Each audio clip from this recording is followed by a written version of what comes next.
Aloha, Yelena. Bonjour. Merci encore à toi de m'accueillir chez toi. Pas de quoi, c'est un plaisir. Donc aujourd'hui, je vais te manger à plein de sauces différentes pour tout connaître de ta vie d'écrivaine. D'accord. Est-ce que tu es prête? Écoute, ça me semble être un bon programme. Ouais. Alors la première question que j'ai tendance à poser pour d'abord de me mettre un peu en condition, c'est qui es-tu, toi, Yelena? Je suis moi, Yelena. Ouais. Techniquement, Yelena, elle est née en 2004. C'était un personnage de jeu de rôle. D'accord. C'était un paladin niveau 1 qui défonçait les morts vivants. Mais, Génial. La naissance de Yelena s'est fait par là. Et du coup, c'est le pseudonyme que j'ai récupéré après en 2006 quand j'ai commencé à écumer Internet. Et c'est marrant que ça part d'un ouais. C'est pas franchement étonnant venant de ma part, mais... Donc voilà, et donc du coup c'est un pseudonyme que j'ai gardé quand j'ai commencé à écrire parce que j'étais sur des forums, à l'époque j'étais mineure, donc c'était pas envisageable que mon nom soit utilisé, évidemment. Bien sûr. Donc voilà, c'est là-dessus que j'ai commencé à publier mes écrits, et c'est comme ça que c'est resté. Et moi, qui suis-je? Du coup, je suis écrivaine tout-terrain. D'accord. Autrice tout-terrain, même si on veut prendre le nouveau mot qui commence à émerger. Donc j'écris principalement de la fantasy. Je me suis fait connaître avec une saga de fantasy, mais je suis vraiment tout terrain dans le sens où j'ai expérimenté la fanfiction Harry Potter, de la science-fiction, j'ai fait de l'historique aussi. D'accord. Voilà, j'ai fait beaucoup de styles différents. Oui, j'ai vraiment touché un peu à tout. Voilà, et je compte toucher à tout plus tard. Ouais. Vraiment, ça t'intéresse d'explorer un peu tous les genres littéraires qui existent. C'est ça, je me définis pas forcément par rapport à un genre, mais plus par rapport à une affiliation avec les personnages ou à ma manière d'aborder les univers, etc. Après, quel que soit le type d'intrigue, si ça fait plus dans du policier, dans l'historique ou quoi, ça c'est un peu plus subsidiaire, j'ai envie de dire. D'accord, ok. C'est intéressant. Et du coup, donc tu as commencé à écrire quand? J'ai commencé à écrire en mars 2006. Enfin, on va dire officiellement, avant j'écrivais des petites nouvelles, des histoires, tout ça, ça me savait pas. Ouais, donc ça faisait un moment alors que t'écrivais quand même... Oui, on va dire ça, hein, mais c'était voilà, l'écriture d'une enfant de CM2, 6ème qui écrivait des histoires des extraterrestres qui allaient dans la classe, tout ça, bref. C'est que du coup l'écriture est arrivée un peu tôt quand même finalement. L'écriture est arrivée un peu tôt, mais paradoxalement j'avais de très très mauvaises notes en français. J'étais vraiment en rédaction. Ça m'a suivi même jusqu'au lycée. Hein, ça t'a pas aidé le fait d'écrire Ah non, pas du tout. Ah non, en terminale j'avais encore les commentaires de mon prof de philo qui me disait apprenez à écrire s'il vous plaît. Alors ça faisait 4-5 ans que j'écrivais vraiment. Je me suis dit non mais quand même, il y a un problème. Je pense que j'avais plus envie d'écrire pour raconter des histoires que pour disserter ou philosopher. Je te comprends. Donc voilà. Ouais, donc j'ai commencé en mars 2006, on va dire officiellement, j'ai commencé à écrire une histoire de fantasy, mais qui n'est pas celle que j'ai publiée du coup. D'accord. Celle que j'ai publiée a émergé en octobre 2006, donc elle a bientôt fait 14 ans. Donc les Chroniques des Fleurs d'Opale. D'accord, bientôt c'est 14 ans. Wow. Ouais. Génial. Tada. Donc une histoire de fantasy qui aujourd'hui est encore dans les tiroirs alors, c'est ça? La première, ouais, mais elle y restera. Ah ouais, elle est bien là. Ouais, elle est très bien là, elle est au chaud, elle est chouchoutée par la poussière. Ça tente pas de la sortir un jour? Non, ça va, non. Non, c'était vraiment de la fantasy jeunesse avec tous les ramassis de clichés qu'on peut retrouver, voilà, tout ce que tu disais à l'époque et tout se retrouve dedans. Non, même pas forcément, c'est plus des clichés de personnages archétypes et d'intrigues que l'on voit venir à 3000 km parce que c'est tellement obvious que il y a plus de suspense, donc non, ça sera pas intéressant. Si je voulais vraiment la ressortir, ça demanderait un énorme travail, mais non, elle est très bien où elle est. Ça marche. Y a pas de souci. Je l'oublie pas, mais dans le sens où elle m'a fait avancer. Oui, voilà, ça fait quand même. Voilà, ça m'a lancé dans l'écriture. Ça fait partie de ton évolution. Exactement, mais je considère qu'elle a pas spécialement d'avenir aujourd'hui. Je préfère aller sur des nouveaux projets. Oui. Et donc les chroniques de la fleur d'opale, non, les chroniques d'opale. Des fleurs d'opale. Des fleurs d'opale, j'étais presque. Hein. Pas de souci. Pardon, je t'ai pas encore lu. Pardon, on va faire un titre à rallonge. Voilà. Donc, il y a 14 ans, tu t'es lancée dans l'écriture de cette saga, c'est ça? Ouais, c'est ça. Déjà 14 ans. Comment ça a démarré alors, cette histoire? Ça a démarré parce que comme beaucoup d'auteurs, j'ai fait un rêve et je me suis dit, ça serait vachement bien comme histoire fantasy. C'est vrai, tout est parti d'un rêve. C'est vraiment quelque chose qui revient très ça souvent. souvent et puis c'est un rêve entêtant. Ça était bien ce rêve. Je peux me rendormir juste histoire de continuer un peu l'histoire. Non, bon bah. En fait, je vais continuer moi-même. Et ben, je vais l'écrire. Voilà, du coup, je vais l'écrire et puis au fur et à mesure, voilà, il y a des personnages qui s'ajoutent, des intrigues qui s'ajoutent et voilà, au fur et à mesure, l'histoire c'est prêt quoi. Et alors, qu'est-ce qui t'a inspiré en général? Enfin, est-ce que t'es aussi une lectrice? Qu'est-ce qui t'inspire pour l'écriture? Je suis aussi une lectrice, une grosse lectrice. Alors à l'époque, je revenais d'un été où je lisais beaucoup, parce que je venais de déménager, donc c'est là que j'en prenais mes repères, tout ça.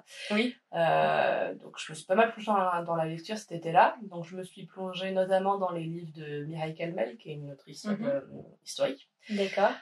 Voilà, donc j'ai dévoré ses bouquins et j'ai vraiment adoré son style. Et d'ailleurs, ça me fait très, très bizarre parce que maintenant, c'est devenu une amie à moi.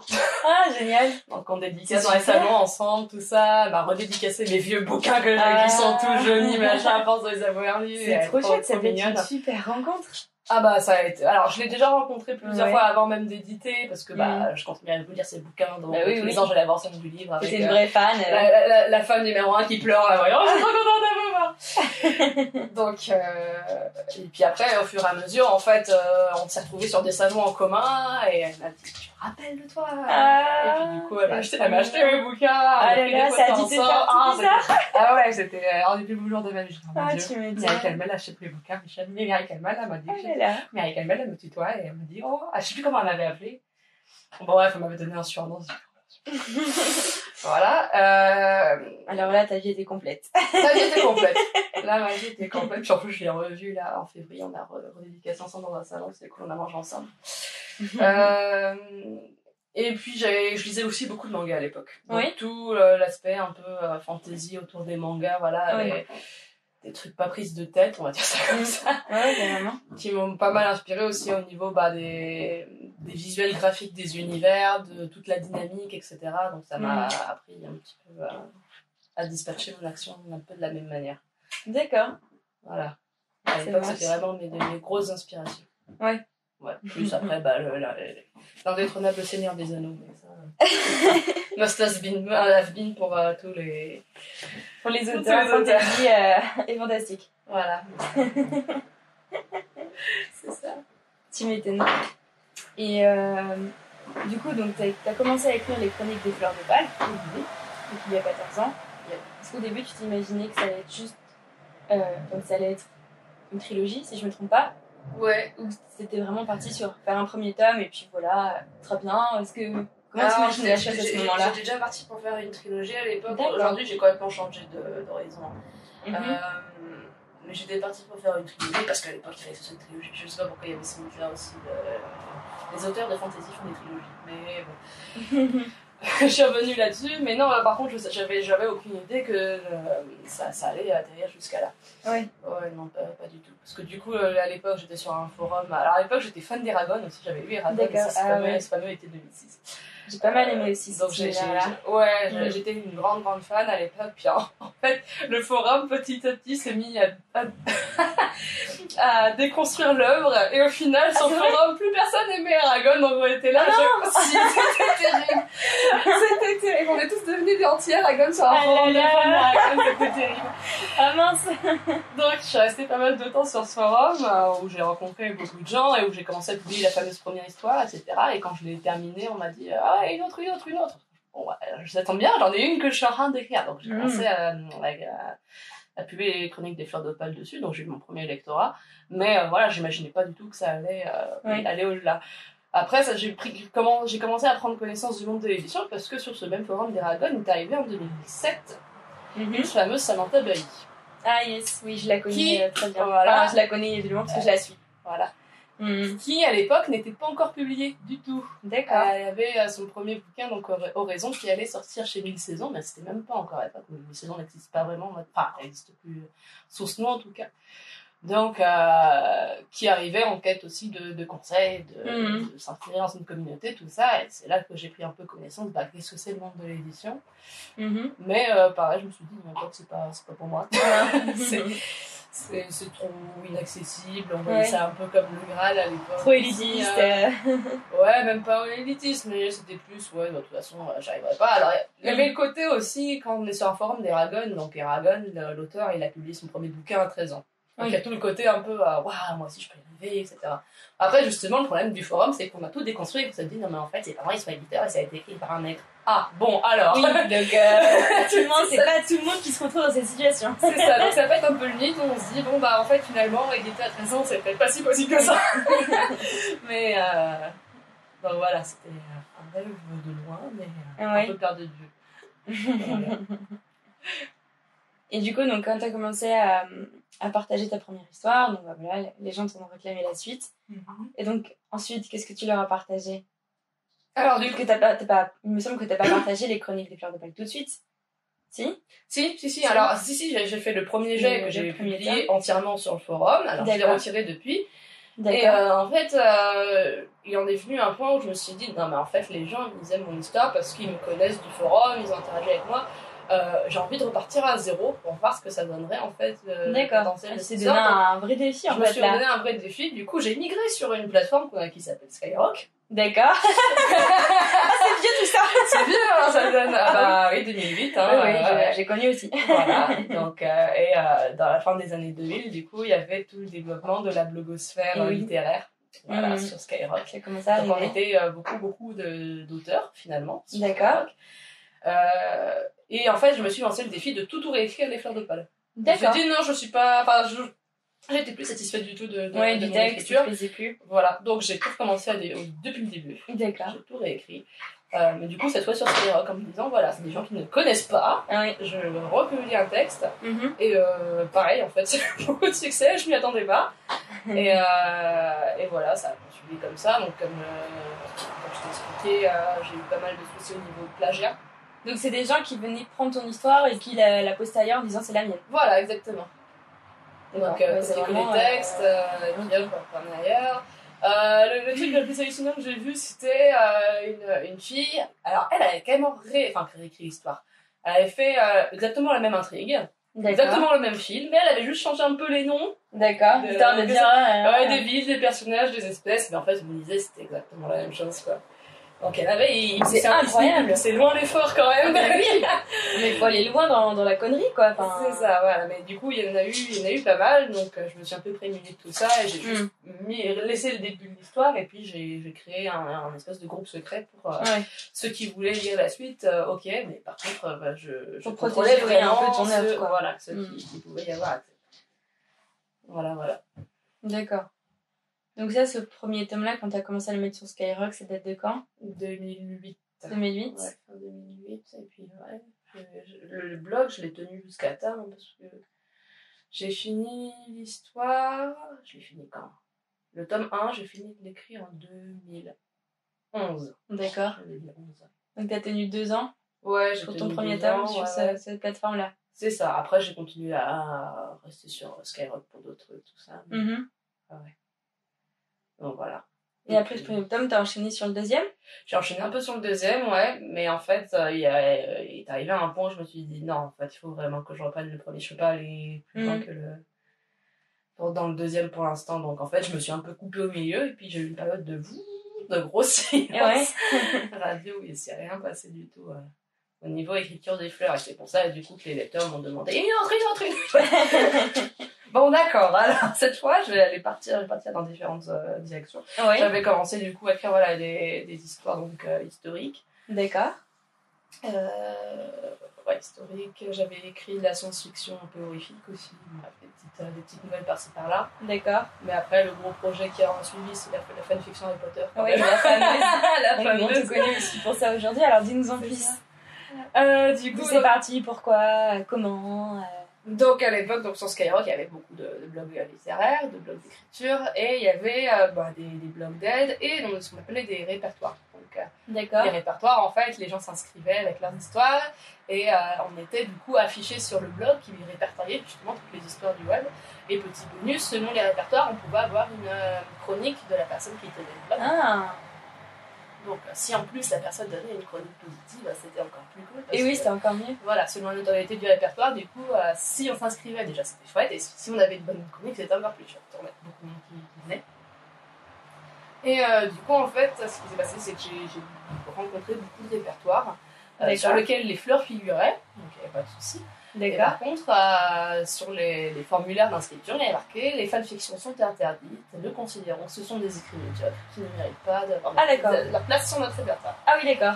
Voilà. Alors, il y avait à l'époque, les fanfictions étaient quand même très répandues. À l'époque où j'ai commencé Skyrock, au des années 2000, il y avait un groupe très célèbre. Il y avait une grande place dans la blogosphère. D'accord. Tu vois lequel? Ça me parle pas comme ça. Fin des années 2000. Si? Fin des années 2000, non, ça me dit rien. Non. Il y avait beaucoup de fanfictions sur Tokyo Hotel à l'époque. Ah, d'accord. Ah oui, non, ça me parlait pas. Moi, le monde des fanfictions, c'est vraiment quelque chose que j'ai pas du tout fréquenté.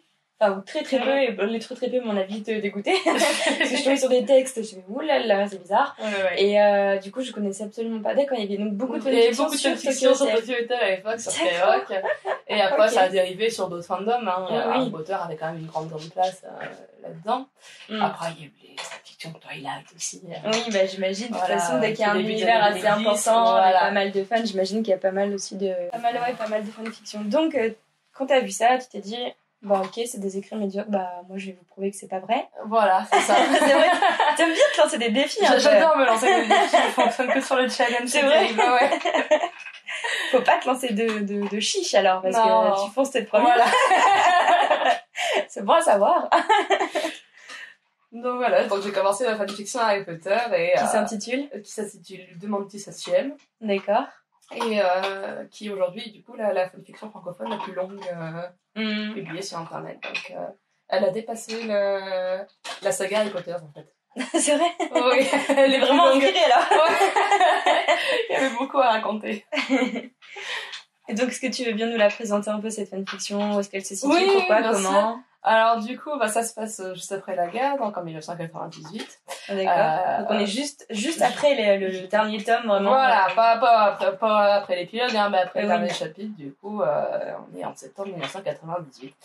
Et on rencontre Kate Whisper. Donc Kate, c'est une jeune sorcière, en tant qu'elle maîtrise la magie. Une magie un peu bizarre, parce qu'elle va apparaître des choses...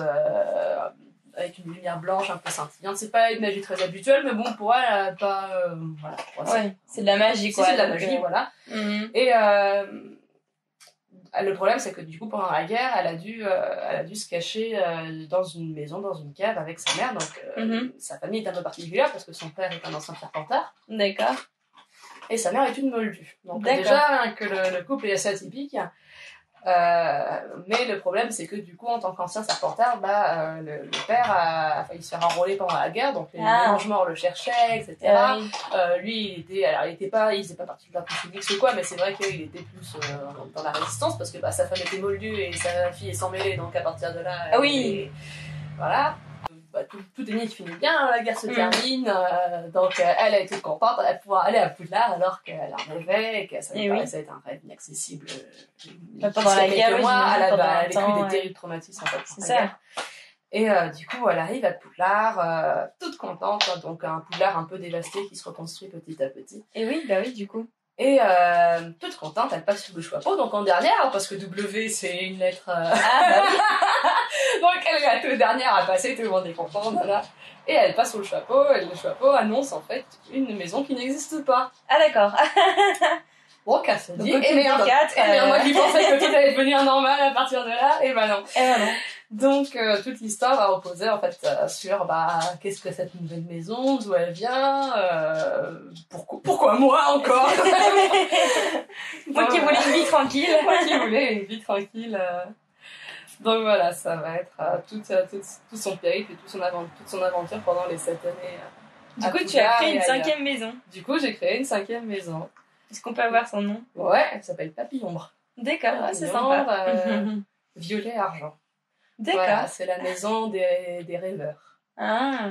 Ceux qui rêvent, ceux qui sont différents, etc. La maison de la tolérance, du pardon, etc. C'est vraiment des peace and love. Et du coup, au fur et à mesure des années, il y a de plus en plus de papillons qui arrivent, donc de plus en plus Et justement, ils essaient de déterminer, mais du coup, c'est quoi nos valeurs si jamais, les cerfs d'aigle, c'est des grosses têtes, les souffles, c'est des tout gentils, etc. Nous, on est quoi, juste? Et en fait, c'est toute une équipe, mais super différente. Il y a un japonais, c'est un grand geek, donc il est toujours avec ses appareils électroniques, alors il est super frustré parce que ça marche pas à Poudlard, donc il détourne les sortilèges pour que ces machins marchent.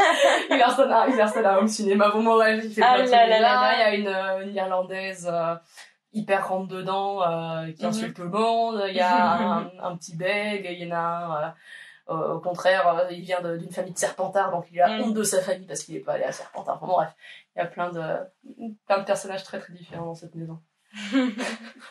Du coup, tu l'as commencé quand, donc, cette fanfiction? Je l'ai commencé en 2012, j'ai posé le dernier mot le mois dernier. Même pas, j'ai posé le dernier mot il y a 2 semaines. Donc, août 2020. 8 ans. 8 ans, ouais, c'est pas mal du tout. Ouais, ça t'a vraiment accompagné de ton évolution à toi personnelle, j'imagine. Enfin, ton écriture aussi. Ouais. C'est ça. Non, ça a beaucoup fait évoluer. Et puis, du coup, c'est grâce à la fanfiction que j'ai rencontré mon chéri. Donc, dans la vie perso, ça fait avancer. Ouais, tu m'étonnes. Enfin, c'est beau comme histoire. Ouais. Et alors, est-ce que ça te fait pas un petit peu bizarre alors d'avoir fini une œuvre qui a 8 ans d'existence? Bah si, ça fait très très bizarre, mais bon, je suis un peu habituée avec les fleurs aussi de finir des projets, donc ça va. Tu le vis pas trop mal?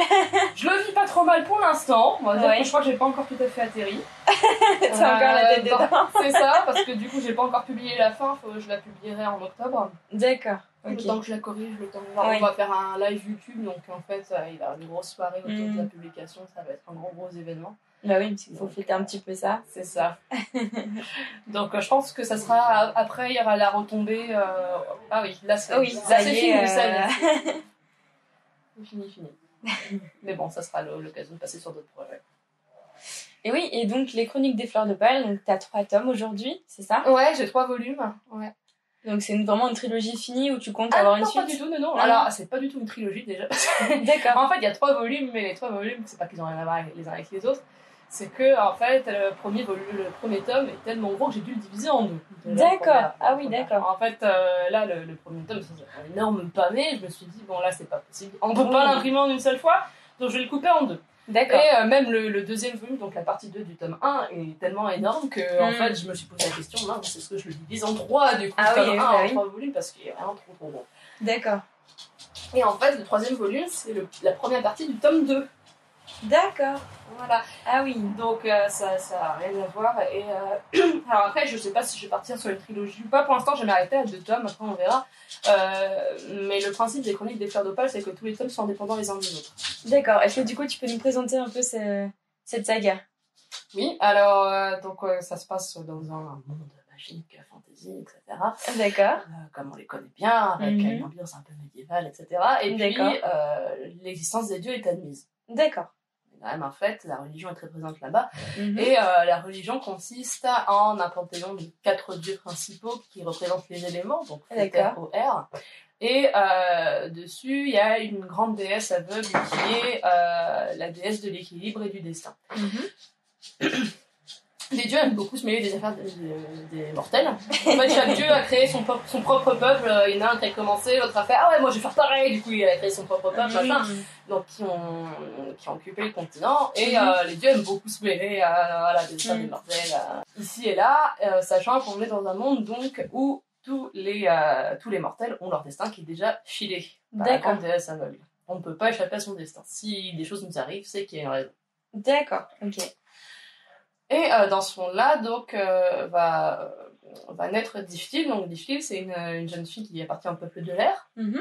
Voilà, sauf que le peuple de l'air, comme dans beaucoup de romans, le peuple de l'air est un peuple de victimes. Donc, ils se font tatane la gueule par les humains qui vivent à côté. Parce que, les peuples de l'air, ce sont des pacifistes. Sauf qu'on n'aime pas les pacifistes quand on est conquérant. Donc, tout de suite, c'est un peu plus de dégâts. Et donc, Diftil se retrouve encore dans les rouages de la guerre qui dure depuis perpète. Alors qu'ils ont rien demandé. Ils ont rien demandé, mais non, mais leur terre est bien placée, donc écoute, leur village était sur le chemin. Donc, elle se retrouve séparée, donc sa mère se fait tuer, elle se retrouve séparée de son petit frère, et son seul moyen de survivre, en fait, ça va être de traverser la frontière, donc elle va à contresens. D'accord. Et elle se retrouve donc dans un village humain, et elle demande asile dans une église. Sauf que dans cette église, en fait, on va reconnaître en elle la 5e déesse. J'aime bien les histoires de 5e machin, 5e maison, 5e le chiffre 5, un truc riant. ton chiffre préféré. C'est ça. Donc bon, en fait, elle, son destin à elle, selon les prophéties qui ont été énoncées, parce que du coup, il y a des prophéties, il y en a des milliers, enfin, tout le monde en a. Et selon la sienne, elle est la 5e déesse. Selon la sienne, elle est la 5e déesse, on sait pas de qui, on sait pas de quoi, on sait pas pourquoi. Ben oui. Mais elle l'est, donc c'est pas un petit destin en plus, c'est de devenir déesse. C'est ça. Donc elle a fait oui, pas de problème, moi je suis la 5e déesse, parce qu'elle, ce qu'elle veut, c'est juste sauver sa peau, hein. Elle a 11 ans, elle est traumatisée, elle a du sang plein partout, elle fait ouais, pas de problème. Ok, d'accord. S'il vous plaît, je veux juste un doigt, et que vous ne tuez pas, s'il vous plaît. J'accepte tout. J'accepte tout. Du coup, elle se retrouve enfermée dans ce monastère, où elle va être choyée, etc., mais complètement surprotégée. Et oui. Pendant plus de 11 ans. Et son seul contact avec l'extérieur, c'est un jeune humain qui a son âge, mais qui, du coup, voilà, ils discutent par la fenêtre, etc. Ils n'ont pas de lien non plus, c'est son seul ami. Mais voilà, elle est vraiment enfermée dans ce monastère avec plein de nonnes, elle a pas accès à la lecture. Enfin, si, elle peut lire beaucoup, mais tout ce qui est roman d'aventure, tout ça, c'est comme ça finit dans la cheminée. Bien sûr. Voilà, elle est vraiment dans un carcan très... Vraiment dans son petit monde, quoi. Ouais, voilà, c'est quand même pas facile pour elle. Ce que je veux dire, nous, on a vécu un confinement de 2 mois, on était déjà en train de devenir fou, elle l'a vécu pendant 11 ans, donc... voilà, c'est plutôt pas mal. Ça force le respect. Du coup, en fait, ce qui se passe, c'est qu'un jour, quelqu'un débarque dans sa chambre la nuit, et en fait, c'est son frangin qui l'a cherché pendant toutes ces années. Il l'a cherché. Du coup, il la trouve enfin, il se dit, putain, c'est trop con, en plus, elle était à côté, quoi. Mais... franchement. J'ai parcouru le monde pour te trouver. Non, mais elle était coincée à côté, quoi. Non, c'est naze. Et du coup, il lui dit, mais en fait, le problème, donc, c'est que on entend parler de toi un peu partout, etc. Mais là, le souci, c'est que il y a des gens qui deviennent fanatiques, donc on veut te tuer, en fait. Il y en a qui se disent... on va s'accaparer son pouvoir, etc. On va te tuer, etc. Donc là, il faut qu'on s'enfuit, parce que là, ça commence à devenir super dangereux. Ça sent le roussi. Ça sent le roussi, là. Parce que elle a rien de particulier. Elle a pas de pouvoir, à ce moment-là. Elle est complètement normale, mais du coup, les gens sont un peu dans l'expectative de le jour où ça arrive. On veut être là. Et on avise de ce qui se passe. Et oui. Donc, du coup, elle se dit, oui, effectivement, c'est peut-être pas le bon plan que de rester là. Donc, il faut de nouveau fuir. C'est ça, donc elle s'enfuit avec son frère et avec l'ami humain qu'elle s'est fait. D'accord. Et voilà, en fait, elle va parcourir le monde pour essayer de comprendre d'où vient la prophétie, qui elle est, d'où elle vient, qu'est-ce qu'on attend d'elle. Sauf qu'au passage, du coup, il y a le roi qui a mis une plume sur sa tête. Il y a le prêtre qui la tenait prisonnière, qui a engagé une mercenaire pour aller les chercher. Il y a les dieux qui s'y mêlent aussi, hein, parce que sinon c'est pas rigolo. Et oui, bien sûr. Donc...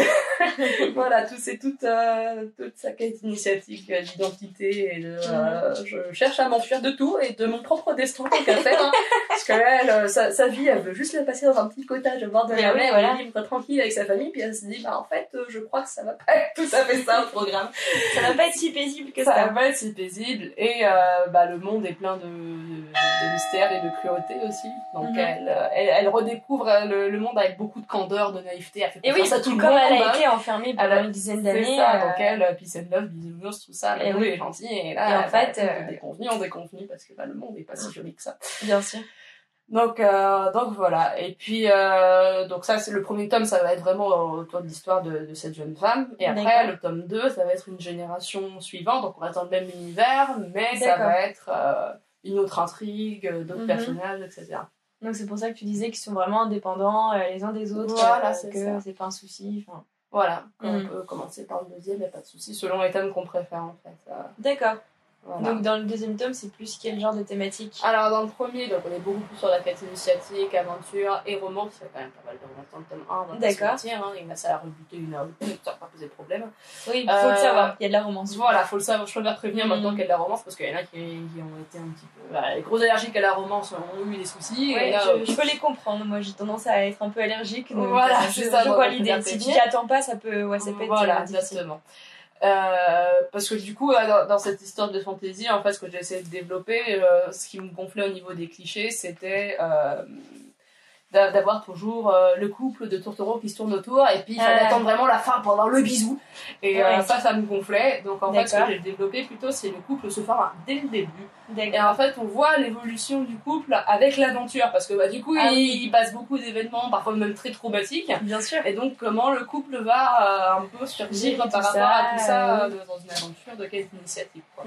Donc, effectivement, il y en a, ça les gonfle. Oh purée, dès chapitre 5, il y a un bisou, et puis tout, oh non, Et voilà, toi, de l'intérêt, c'était de voir toute l'évolution de cette relation. Voilà, c'est ça. Ouais, au cours de l'aventure. Donc, c'était sympa aussi, mais je préfère prévenir que Tamara, il y a de la romance. Le tome 2, il y a 0 romance. Alors là, pour le coup, il y a rien du tout, non. Qu'est-ce que tu nous as réservé pour ce tome 2? C'est ça. Et pour le tome 2, du coup, on est plus sur tout ce qui est politique. D'accord. Ouais, tout ce qui est être un peu, enfin, pas manipulation, mais là, on va plus réfléchir, voilà, sur l'intrigue et sur l'envers des personnages. D'accord. Donc, voilà, ça reste aussi une aventure. C'est pas une quête initiatique dans le sens où les personnages sont déjà plus âgés, en fait, parce que l'héroïne principale et les autres, ils ont 27, 28 ans. Donc, ils sont plus près de la trentaine que de la vingtaine. Ils sont tout jeunes, innocents, machin.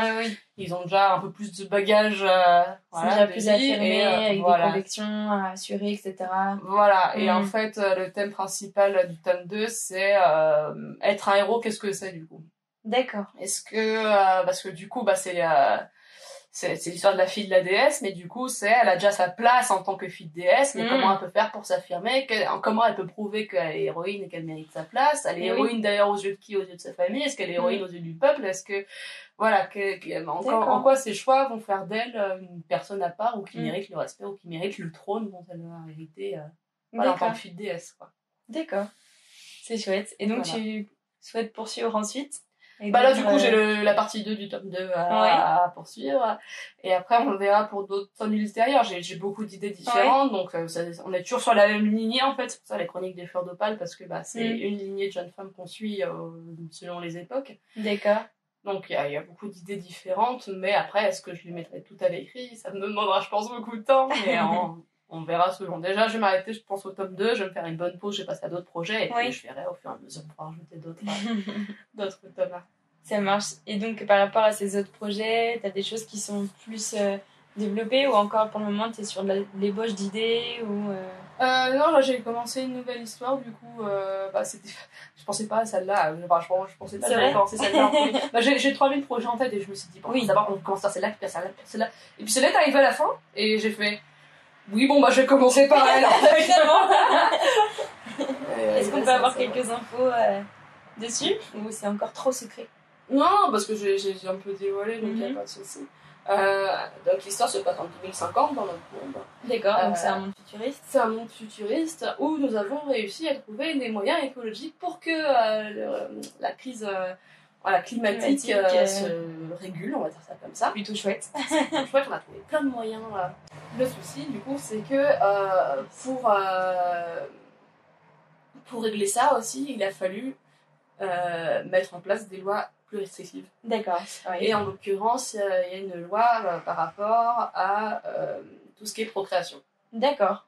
Donc c'est régulé. Voilà, on n'a pas imposé aux gens de ne plus avoir d'enfants, enfin c'est quand même stupide, même aujourd'hui dans le monde, on n'arrive déjà même pas à se renouveler en France, donc dans le moment, on n'arrive pas avec ces histoires de il faut trop d'enfants, machin. Oui, un peu comme en Chine, je crois, il n'y a pas une politique comme ça de l'enfant unique en Chine. Ça a été aboli parce que là ça posait problème, c'est un autre sujet, mais là du coup le problème en Chine c'est que ils ont beaucoup plus d'hommes que de femmes parce que les femmes sont mal vues, parce qu'il y a une histoire de dot, etc. C'est ça. Donc là le souci c'est qu'ils se retrouvent avec plein d'hommes, avec beaucoup de femmes, et que là ça commence à poser souci pour la génération qui va venir. Donc là je crois qu'ils ont aboli la loi. Oui, il me semble que c'était il n'y a pas longtemps. Ça a été voilà. Mais du coup, dans le monde que je développe, en fait, c'est que on a décidé que les gens avaient le droit de faire des enfants selon leur degré d'intelligence. Parce qu'en fait, ce qui s'est passé, c'est que on a dans les années 2020, etc., un peu à notre époque, on se rend compte que justement, là, pour les problèmes de surpopulation, il faut faire quelque chose, machin. Et les gens qui sont sensibles à l'écologie, qui ont fait des études, etc., décident de ne pas avoir d'enfants. Parce que conviction écologique, je ne veux pas avoir d'enfants parce que l'environnement, machin. Qu'est-ce qui s'est passé, du coup? Les gens éduqués n'ont pas fait d'enfants, mais les gens qui n'ont rien à cirer de l'écologie ont fait beaucoup d'enfants. Un maximum. Donc, il s'est passé un problème dans les années 20-30. Où on a une génération d'enfants qui n'étaient pas spécialement malin, on va dire ça comme ça. Donc là, il y a eu une loi qui est passée en disant, bon là, faut qu'on passe... Ouais. il va falloir qu'on organise les choses, donc maintenant, c'est en fonction de votre efficience intellectuelle, vous avez le droit d'avoir un enfant, 2 enfants, 3 enfants, D'accord. etc. Là, c'est un peu plus régulé.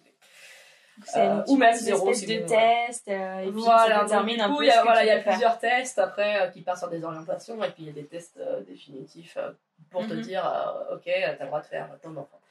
Ou pas. Avec, voilà, avec des cartes spéciales, machin pour te dire. Et en fait, donc on est en 2050, donc la loi est quand même intégrée depuis pas mal de temps. D'accord. Et nous suivons donc une jeune femme qui a 30 ans qui s'appelle Prospérine. Et Prospérine, donc elle est titulaire de la carte la plus haute. Donc elle a une grande D'accord. efficience intellectuelle. Elle a le droit d'avoir plein d'enfants si elle le veut, il n'y a pas de souci. Elle commence à se poser la question d'en avoir. Et elle est maîtresse d'école. D'accord.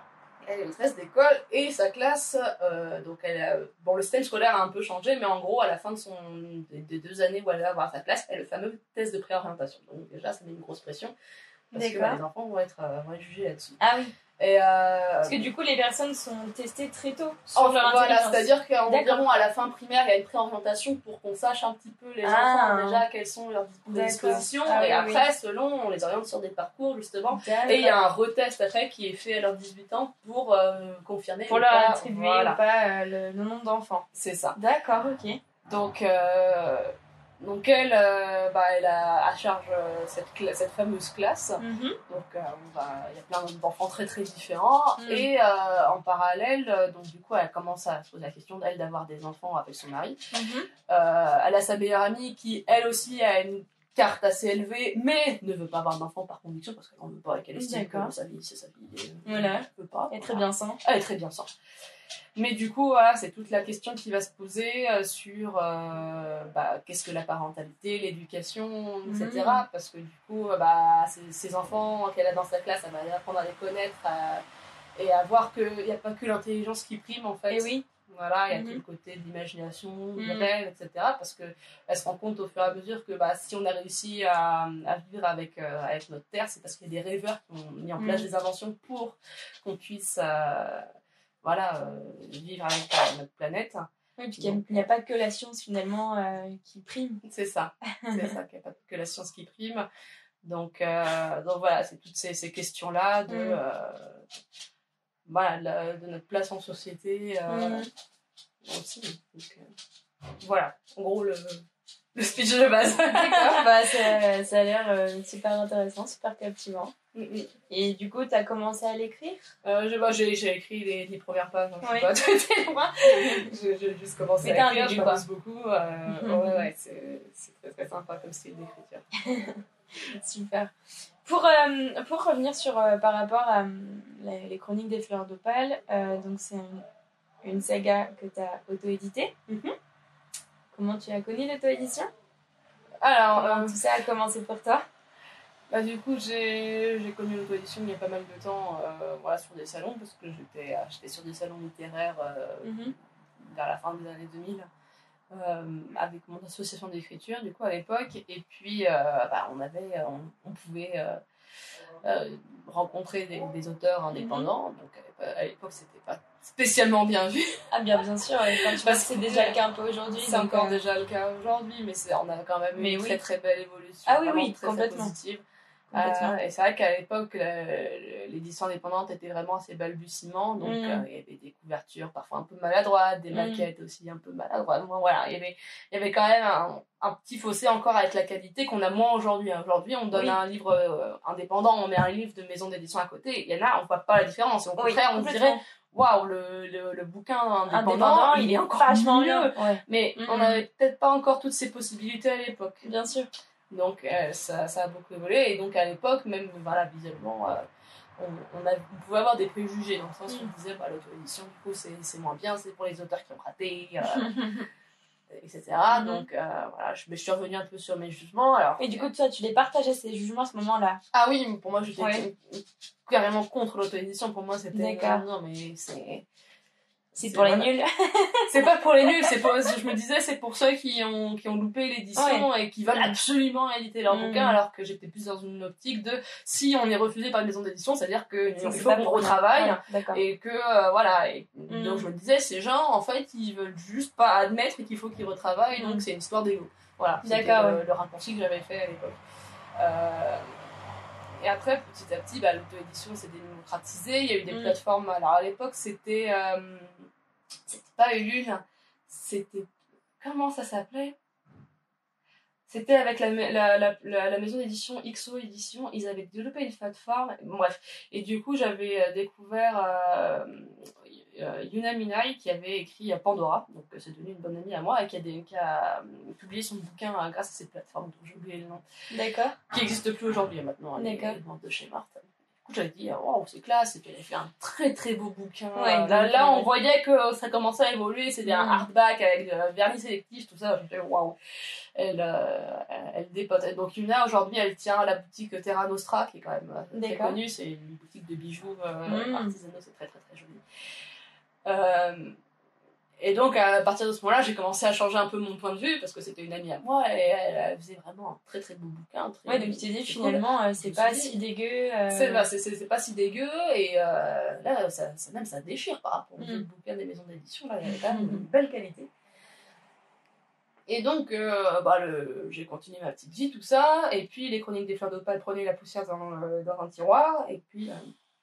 Une amie un jour m'a suggéré, mais pourquoi tu l'auto-édites pas dans ce cas-là? Parce que j'avais beaucoup d'appréhension à éditer en maison classique pour plusieurs raisons. Déjà, c'était que c'était un premier roman, et que les maisons d'édition sont très frileuses déjà quand c'est un auteur qui n'est pas forcément connu. Oui. De deux, quand tu leur dis c'est le premier tome d'une saga, je sais pas combien elle aura de tomes, hein, et là ils sont là... Non.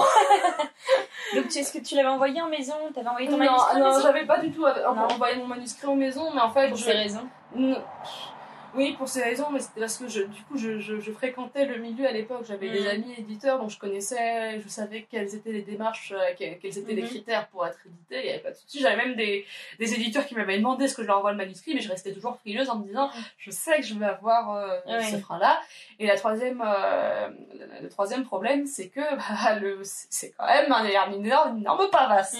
Et que ça, les pavasses, ils aiment pas non plus. Souvent, ils préfèrent miser, surtout pour des premiers romans, sur des petits bouquins et voir si ça fonctionne. Et que si ça fonctionne, ok, on va miser sur plus gros. C'est ça. Mais miser sur très gros dès le départ, pour un premier tome d'une saga, d'une auteur inconnue, ouais, c'était impossible. On va dire ça comme ça, plus le côté un peu personnel de l'œuvre, parce que du coup, j'ai grandi avec. Et oui. Voilà, c'est... Diftil, l'héroïne, est très très naïve, mais j'y retrouve beaucoup de ma naïveté aussi de l'époque. Donc c'est vrai que c'est quelque chose que j'ai pas voulu changer. Aujourd'hui, il y en a qui me disent, ouais, bah bon, quand même, elle est super naïve, elle est super candide. Donc oui, enfin, bon, elle avait T'avais 11 ans dans un monastère. T'as commencé à l'écrire? J'avais 14 ans. Ah oui, donc t'étais vraiment assez proche de ton héroïne, quoi. Ouais, j'avais vraiment le même... un peu la même vision de la vie aussi, hein, un peu une vision naïve de tout va bien se passer, le monde est merveilleux, machin, et puis t'arrives dans la vie adulte, et bam, finalement c'est pas aussi joli que ça. Donc finalement, j'ai beaucoup retranscrit de ça qui ressort très bien, mais que du coup, les gens disent non, mais elle est vraiment trop naïve, là ça va pas parler, on a envie de la baffer. Mais oui, mais comprenez-la, elle a été confinée 11 ans dans un monastère, s'il vous plaît. Ça laisse des traces, forcément, elle peut pas être comme tout le monde en sortant de là, quoi. C'est ça. Donc voilà, il y avait une quintessence en fait dont je ne voulais pas toucher. Oui. Et j'avais la crainte, en me passant par l'édition classique, qu'on me dise écoute, ça faut que tu retouches. Ah oui, les fameuses faut que tu modifies pour être dans notre ligne. Faut que tu modifies pour être dans notre ligne et avoir une héroïne plus standardisée ou quoi. Et là j'ai fait non, c'est pas possible, je peux pas. Ça a été vraiment trahir la raison d'être de mon univers pour convenir à des normes. Mais ça c'était hors de question. Donc c'était vraiment trop rebelle. Voilà. En fait, les Fleurs d'Opale, si j'avais voulu l'éditer en édition classique, là il fallait d'abord que j'édite d'autres bouquins avant en classique et que là on se dise ok, on veut bien miser là-dessus. Ça y est, pas de souci. Mais du coup, comme on me l'a réclamé et que ça me trottait dans la tête quand même, je me suis dit bon ok, on va passer par l'édition indépendante et puis voilà, j'ai fait un petit sondage, on m'a dit oui vas-y fonce. D'accord, bon bah ça, soyez pas ça confirme. C'est ça, et du coup on a fait une campagne Ulule en octobre 2016 et du coup les 2 premiers volumes sont sortis en même temps en mai 2017. D'accord, génial. Voilà. Et donc, est-ce que tu regrettes ton choix de l'auto-édition aujourd'hui? Je regrette pas du tout mon choix, honnêtement. En tout cas, pour les fleurs de Pâques, ça y est, pas de soucis, je regrette vraiment pas mon choix. Alors, si je le regrette quand je suis devant mon tableur Ulule et que je me dis j'ai 250 colis au foyer, et que mon appart est dans un bordel pas possible parce que du coup, je fais des piles de tous les goodies, machin, et après, je cherche avec des cartons partout. Et ça, c'est la dédicace de machin. Ah oui, mais elle m'a dit qu'elle avait déménagé en plus depuis Ulule, donc bon, je change de place. Et bon, bref, il y a tout là. Et puis, ah oui, elle voulait une dédicace à tel nom et pas tel nom. Oh purée, ok, d'accord, et on se met. Et là, par contre, j'en suis à des mois à chaque fois de dire c'est vrai. pourquoi je fais ça. Pourquoi? Et puis les gens, j'ai pas reçu mon colis, mais c'est normal, je voulais pas envoyer, attendez, s'il vous plaît, vous êtes dans comment je fais par. Chacun son tour. Chacun son tour, s'il vous plaît. Donc, voilà, il y a les côtés un peu lourds de l'édition indépendante. Je regrette pas du tout mon choix, il y a pas de souci. On verra où ça mène plus tard. Je pense pas que les prochains romans, je les auto-éditerai. D'accord. Tu viserais du coup des maisons maintenant, tu t'en tirais assez forte pour tenter l'expérience. Ouais, ça, voilà, je pense qu'il n'y a pas de souci, je suis un peu plus à l'aise dans mes bottes, donc ce sera plus facile pour moi déjà, soit d'essuyer des refus, s'il y a des refus, soit s'il y a des refus. Oui. Et puis en plus, tu pourras parler aussi du coup des chroniques des fleurs de Pâques, à dire voilà. Oui, voilà, et en plus, les fleurs de Pâques, alors j'ai pris le parti, et c'était un risque au départ et ça a bien réussi. En tant qu'autrice indépendante, je me suis toujours donné le pari de me dire je suis autrice indépendante, ok, mais je reste autrice avant tout. Donc j'ai fait beaucoup de salons en fait avec des maisons d'édition et des auteurs publiés en maison d'édition où j'étais quasiment la seule autorité et coucou. Mais de me dire je suis pas différente des autres. Complètement. Et où du coup je me suis fait un nom auprès d'éditeurs et d'auteurs qui sont dans le réseau. Donc en soi, si je donne un manuscrit en disant bah là je suis l'autrice des chroniques des fleurs de Pâques, on va me dire ah oui, je vois tout à fait ce que c'est, parce que du coup j'ai fait beaucoup de salons avec mes énormes banderoles, machin. T'as pu te tisser un beau réseau, voilà, de contacts, etc. C'est super chouette. Et du coup c'est bien aussi que ces personnes-là en fait ne t'aient pas juste tourné la tête en mode bah non t'es une auteure indépendante donc c'est bon je te parle pas, ou ça vaut pas ce que t'écris c'est de la merde. Non, il y a énormément de bienveillance dans le milieu. Honnêtement, on peut en dire ce qu'on veut. Là, il y a un petit côté élitiste dans certains salons où justement on va séparer les vrais auteurs et les auteurs indépendants. Et puis je pense qu'il y a aussi encore des difficultés à rentrer dans les librairies aussi, parce que voilà, il y a beaucoup de libraires qui disent non, c'est l'auteur, c'est de l'indépendant. Mais mais je retrouve plus ça sur des libraires ou des gérants d'organisations que chez les auteurs et les éditeurs, au contraire. Je trouve c'est vrai. Vraiment bienveillance, oui. Tant mieux du coup, c'est super. Il y a 3 ans, j'avais fait donc le salon fantastique de Paris et mon stand était juste à côté des éditions du Chêne Noir que j'aime énormément. D'accord. Cécile Guillot, qui sont vraiment des cœurs, c'est vraiment des amours, ces gens-là. Et j'ai discuté avec Mathieu qui disait mais ton livre il est magnifique, on voit qu'il y a de la qualité derrière, qu'il y a de la passion et tout, donc franchement si un jour t'as un projet qui rentre dans notre ligne d'édition, n'hésite pas, on se fera un plaisir de le lire et tout. Et il a vraiment été super encourageant, et voilà, on se dit ben voilà, il n'y a pas de scission entre les éditeurs et les auto-édités, parce que on vit tous de la même passion et on a envie de faire rêver les lecteurs. En fait, on est plus collègues que concurrents. Et ça, complètement. Voilà, faut vivre avec. Complètement. Non, mais c'est sûr. C'est sûr. Quand toutes les maisons d'édition auront compris ça, tout le monde aura tout compris, quoi, en fait. De toute façon, il faut tout pour oui, c'est ça, en fait. C'est comme tu dis, il n'y a pas de concurrence, il y a de la place pour tout le monde. C'est ça, c'est pas parce qu'un lecteur va acheter un livre qu'il va pas acheter l'autre, en fait. Si il a envie d'acheter les 2 livres, il achète les 2 livres. Mais oui, c'est ça. Toutes les histoires peuvent plaire, il y en a pour tous les goûts. Voilà, c'est ça. Il n'y a pas de souci. L'avantage de l'auto-édition, c'est que les livres aussi ont une vie plus longue. Ça, on n'en parle pas assez, je trouve, dans l'édition indépendante et l'édition classique. C'est que l'édition classique, les livres, ils ont 1 an ou 2 ans de durée de vie. Après, à part les plus célèbres, tu vas plus beaucoup sur les tables de librairie, ou un salon, etc. Il faut renouveler, il faut apporter du nouveau, etc.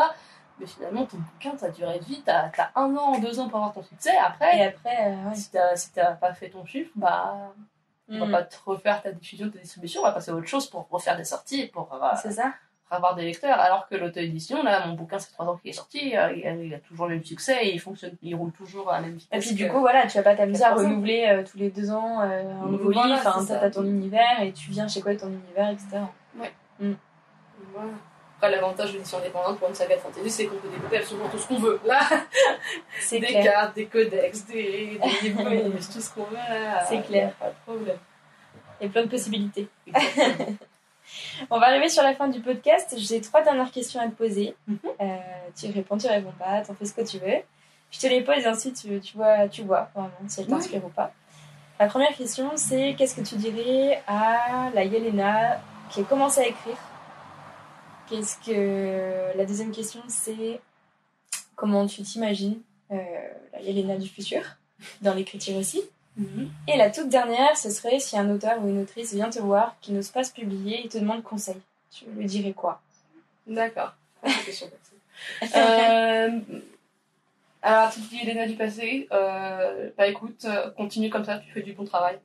Ne laisse pas les gens te dire ce qu'il faut faire parce que tu as ta ligne à toi et tu as tes valeurs à toi et tu te rendras compte plus tard que c'est ta force et c'est pas ta faiblesse. Donc, continue comme ça. La Yelena du futur, bonne question. Essaie de pas arrêter d'écrire, je sais que la vie est très complète. Je sais que t'as pas beaucoup de temps, t'es débordé, t'as des enfants qui braillent, c'est affreux. Essaie de te trouver du temps pour toi et de te protéger quand même. Voilà, ne perds pas de vue justement les rêves qu'avait la petite Yelena parce qu'ils étaient très très précieux. Hein, on n'osera jamais dire le contraire. Donc ne perds jamais de vue tout ça parce que ça restera ta plus grande force toujours. Mais après, qu'est-ce que je pourrais dire à un auteur qui n'ose pas... Pareil, il faut croire en lui et il faut... C'est compliqué à dire, hein, n'écoute pas ce que disent les autres, mais une œuvre a une personnalité à partir du moment où on respecte ses propres convictions et ses propres valeurs. Si on arrive à se donner l'objectif de j'écris un bouquin selon ce que je pense et pas selon ce que les autres attendent, dans ce cas-là, on aura un livre qui sort du cœur. Et rien que ça fait déjà la différence par rapport à un livre scénarisé, on va dire, qui correspond à ce qu'on attendrait d'un bouquin dans un moment précis. Parce que les bouquins qui ont du cœur sont les seuls qui traversent, je pense, les âges. Alors que ceux qui correspondent à une époque ou à un contexte finalement finissent dans l'oubli. Mais c'est ça, parce qu'ils vont correspondre juste au moment donné et puis après, on n'en parle plus quoi. En tout cas, merci beaucoup à toi pour le temps que tu m'as accordé. Bah, y a pas de quoi, merci à toi pour cette opportunité et ce beau road trip. Hein. Merci beaucoup. Et puis de toute façon, on se retrouve très vite sur les réseaux sociaux si on suit ton aventure. Ça marche. Salut. Salut.